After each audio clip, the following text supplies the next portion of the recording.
baka boogera bikankana ate n'abakulu abamu bagamba nti endagaano ekyali nnungi twawulidde ku bigambo byatudde geno ye ng'agamba nti n'omugenda mu kooti endagaano nnungi kokasi bwe yatudde njaga tutandikire wano kokasi bwe yatudde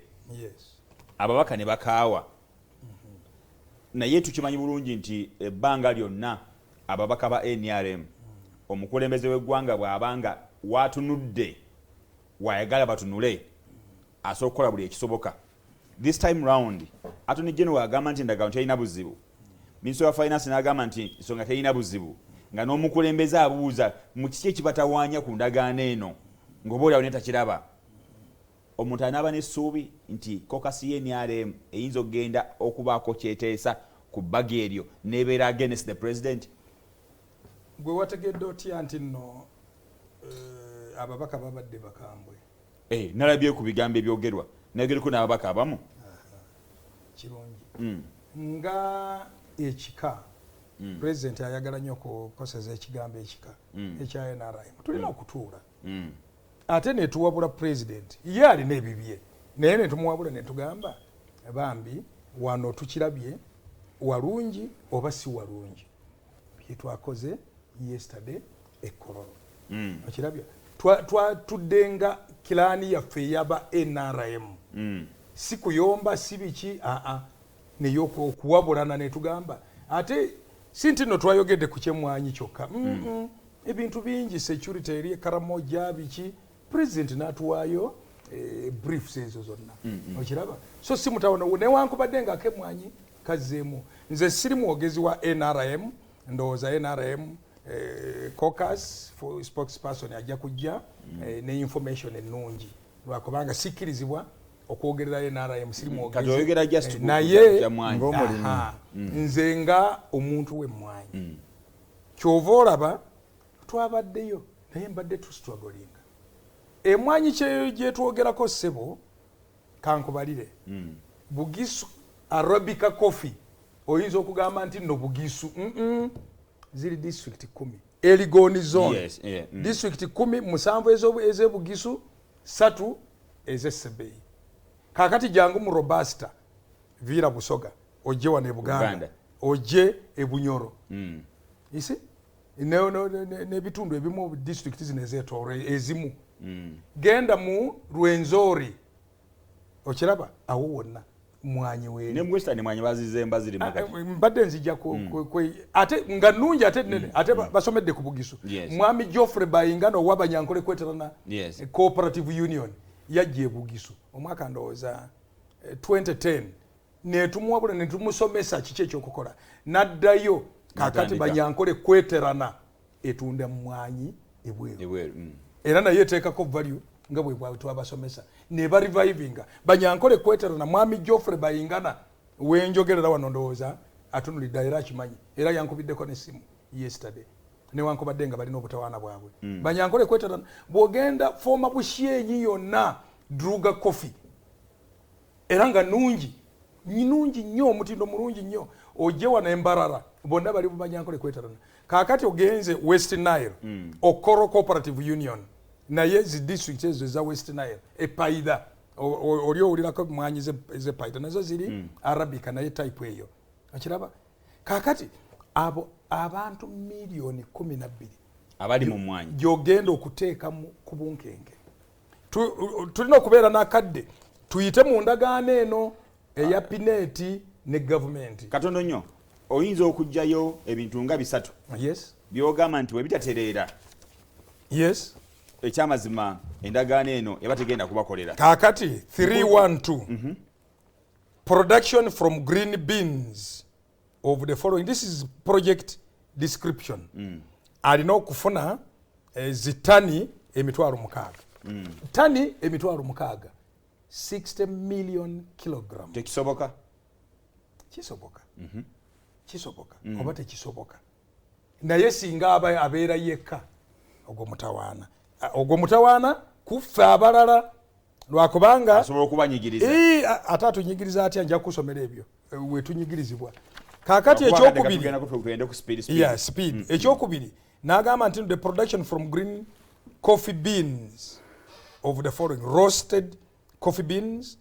2 roasted and ground coffee, instant spread dry. This is the cheapest quality, by the way, of any soluble coffee. Kakati najja ku coffee capsules and another related or complementary products. Na yo kujja wansi ku 314 nagamba export the excess green beans. Tugambye tutya value addition. Naye kano akawaayiro kamuwaki tyasobola okutwala export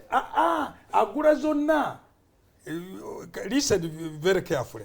Exporting excess coffee beans upon satisfaction of the installed capacity of the coffee processing facility at Kampala Industrial Area in Namamve. Bwaba amaze emitwalo oba mukaaga oba akoze byakola excess kakati awogamba nti nali kuwadinga value. Okiwulidde ssebo? Kakati akawaayiro namba 4 number 4.2 keka tumazeewo 4.21 government undertakes that it will take all responsible measures to give priority of supply of coffee to the company before registering any other contract oba bugisu oba or acknowledging to register sebo bwetu exportinga ono kuregisteringa mubadize mu exportinga kati to exportinga. Era ne last week kino kitegeeza nti babajjako ku exportinga until ono mukyala towulidde wano government of Uganda undertakes that kubonedde mwe registered reasonable yes naye ba mu registeringze oba bagana kugattako mulala mupya banja ba exportinga tulina muno international multinationals bakyagalanyi olamu Great Lakes bonna ba exportinga naye wano kagamba nti no government undertakes that it will take all reasonable measures. Sabo gwe oba kubajjamu police bwebe kukwase n'ogaana kiki ekikoleka reasonable force wano togiraba reasonable measures and omaje measure esinga ne force yanti baso okusalawo naga nti mmwe ababadde batwala tubajjeewo tusigaze oli kyovola bagamba nti no to give priority of supply of coffee you see to the company before registering any contract whether of bugisu banyankole kwetarana because of exporting a sebo no kufuna license already je mulina je tulina kakati obo buyinza baba batujjako genda mu 422 the company undertakes that it will pay for the priority supply of superior quality coffee beans at a premium price to be determined by the company. To be determined by the company, not the market. Not the market price. Company yesalawo. Ate omanyi nti no tukyali mu liberalization. Willing buyer, willing seller. Yes, ali na kibulidde abasajja bano. Ne ngamba willing buyer, willing seller. Wailer. We are now wailer sellers. Okirabe ekyo sebo. So, njagala ebintu bino byonna tubyabirewo mu ate bwe bagamba nti no not lower than the price approved by the relevant authority. Bwe tugenda muteeka lino sebo the relevant authority setting a price UCDA te settinga ewaayo wano kye bagamba indicative quality market ne tubuulira ffenna biri bwe biti muwulidde era ffe bwe tutunda kitegeeza twagenda kubawo price egenda kulitamininga kyasalawo balikuwa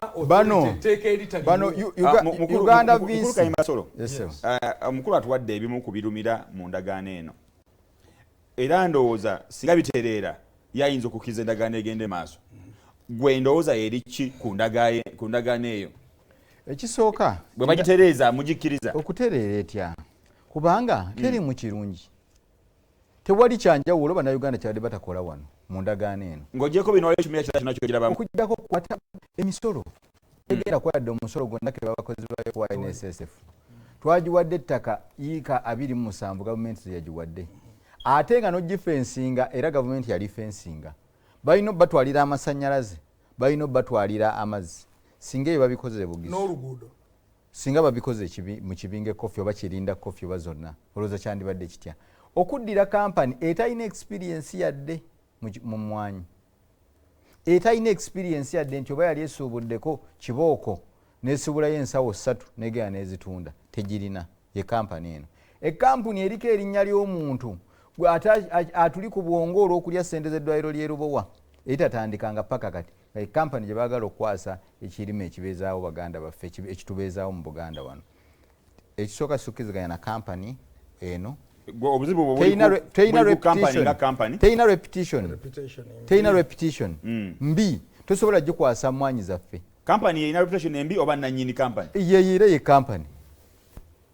boraba wana ani asayini yani yasayininga awo nga witness ate tasayininga nga nanyini company yasayininga nga ate witness ani n'olwekyo buno obubbi tetusobola bukkiriza kugenda mu maaso ng'ate buli ku ssente z'omusolo ekirala bw'afunamu obuzibu gavumenti mu ndagaano eno erina omuwaayo ku ssente ekirala mu obuzibu oba afunyeemu akasente okukakkana oba ki gavumenti erina omuwaayo ku ssente alabike nti atereeza embeera essente ezitali mmeka zetutamanyi okiwulira ekintu ekyo ekirala endagaano terina termination nti oba singa abatakoze bulungi tugitaminatinga tekuliko myaka myaka 10 naye nga nagyo giri subject to renewal naye nga mwegyo emyaka 10 ne bwaba takozeeyo kintu na kimu tosobola gitaminatinga ne bwaba akoze obuvuyo bumeka tasobola gitaminatinga kati ekintu kya pricing omuntu omu mulese mu economy yagule mmwanyi waddemba okujja naga leero kilo njigula 10 teri kyogenda mukanya kuba yeka yaweebwa olukusoolo paka lwanaakola ki n'olwekyo kampani eno n'ebigirimu ne bano abaasayininga bonna bano ba Ramadan Egobi bakasayiza waggulu wano beetagana mutwala mu kooti waliwo kampani waliwo bannamateeka bagenze mu kooti okuwakanya ensonga eyo naye ng'ekibadde kisinga okuba ekikuba nabagana kibadde basinga okuba nti beetaaga okumanya biki ebirimu obaolyawo ebirumira ate n'okukkiriza nti singa biba bitereezeddwa kuba omukulembeze w'eggwanga bw'agamba aba NRM nti mugende mutunule mu ndagaano eno mutereeze ebyo ebirumira obaolyawo bigende mu maaso twagala mu birumira wa NUP libeera twagala bano baganda baffe tujja kwogera mungera betwogera nabo ekirungi omulundi guno tuli nabo nnyo tujja kubagamba era bagende bamugaye mu first half muli nabo nnyo tuli nabo nnyo mu first half second half manyi tuli sure deal kubanga bano balaba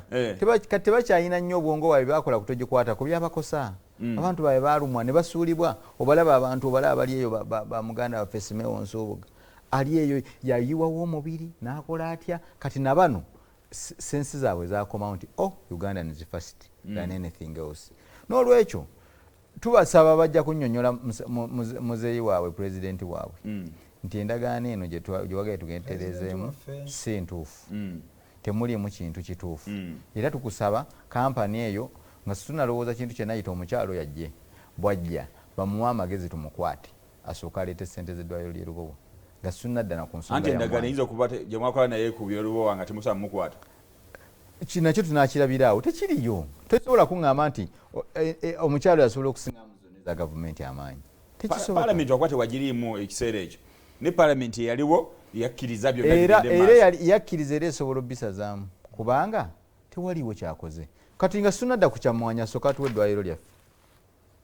asooka lituwe tulyoke tudde ku ndowooza oba kampani etunagirowoozaako mu kampani ennyingi zetulowooza nti zinatwala emwanya weeru oba naye tunamulowoozaako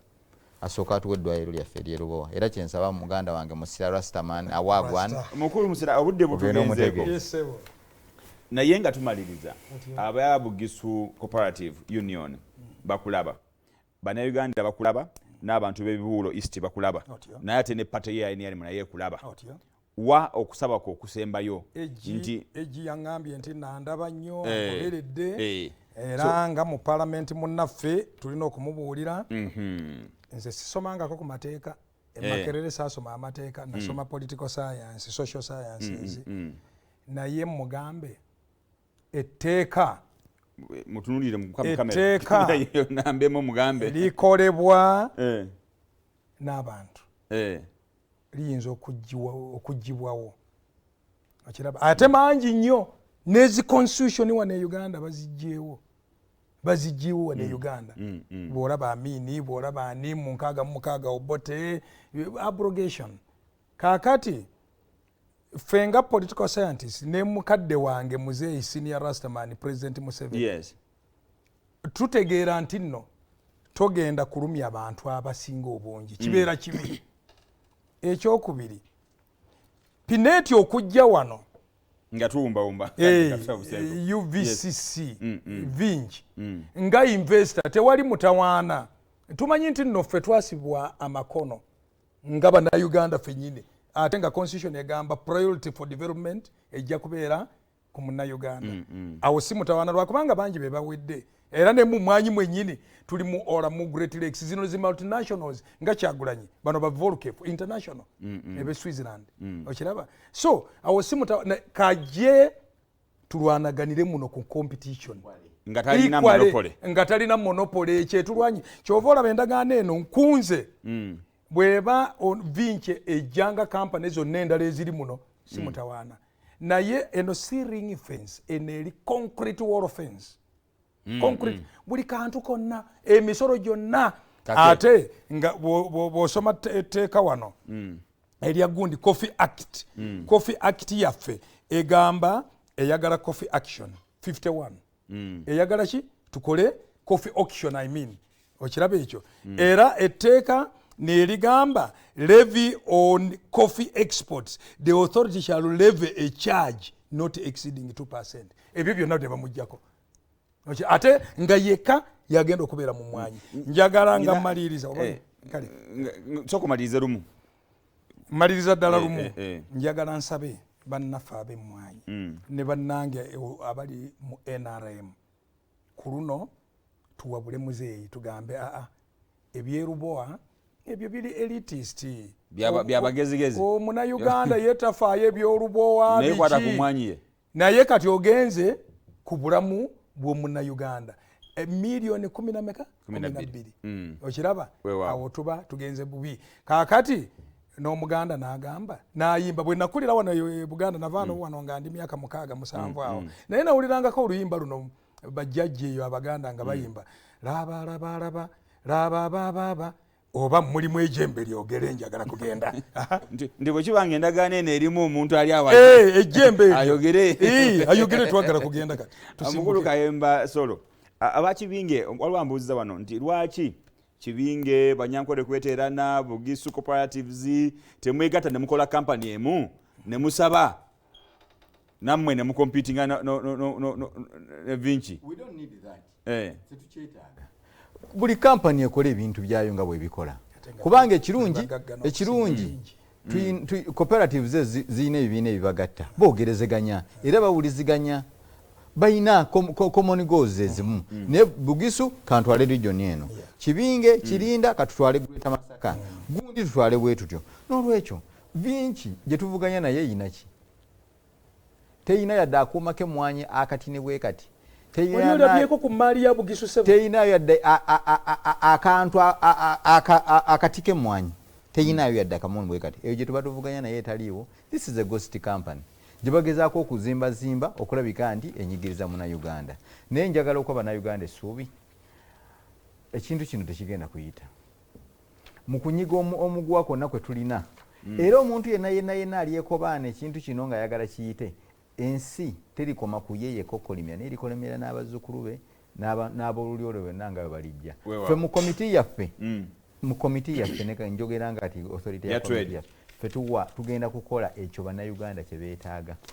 nga tekirimu bias n'emu nga tekirimu ki naye ekyo ekituufu kye tugenda okukola njagala Bannayuganda mugume naye mweyongere amaloboozi gammwe nammwe okusituka eyo gye muli temusirika buli muntu yenna engeri osobola okwogerako ku kintu kino engeri ekitambulamu ku butale bumativu bwo tosirika kirekera Mwami Musila kirekera Kayemba Solo kirekera baganda baffe balala ffenna eddoboozi libe erimu emmwanyi ewuume otwalwa emmwanyi teri kugikwatako teri kugitwala weewaawo tweyanza nnyo tweyanzege omulabi wa telefayina yaffe Hon Musila agambye nti muno mwajjajja oba mulimu ejjembe lyogere awo nno ejjembe bwe linaayogera simanyi ddoboozi linaavaayo mu parliament ng'ejjembe lyogedde simanyi ddoboozi linaavaayo ku ludda olw'opposition naye ng'embeera eriti NRM bo bwe basinkanye omukulembeze w'eggwanga yabakkiriza ogenda maaso n'okubako bye batereeza opposition bagamba nti tobaako nako kye batereeza wabula balijjewo bujja tujja kwongera okubawa discussion ez'enjawulo ate era n'okubawa amawulire agakwata ku nsonga eno mu parliament n'ensonga endala zonna ez'esigika Munnayuganda agende maaso n'okutegeera ate tulindirire ekyo ekinasalibwawo oluvannyuma. Nze Maurice Mukibi Omugave wabale kusigala okulaba telefayina yaffe ayi Katonda kuuma maaso moogi.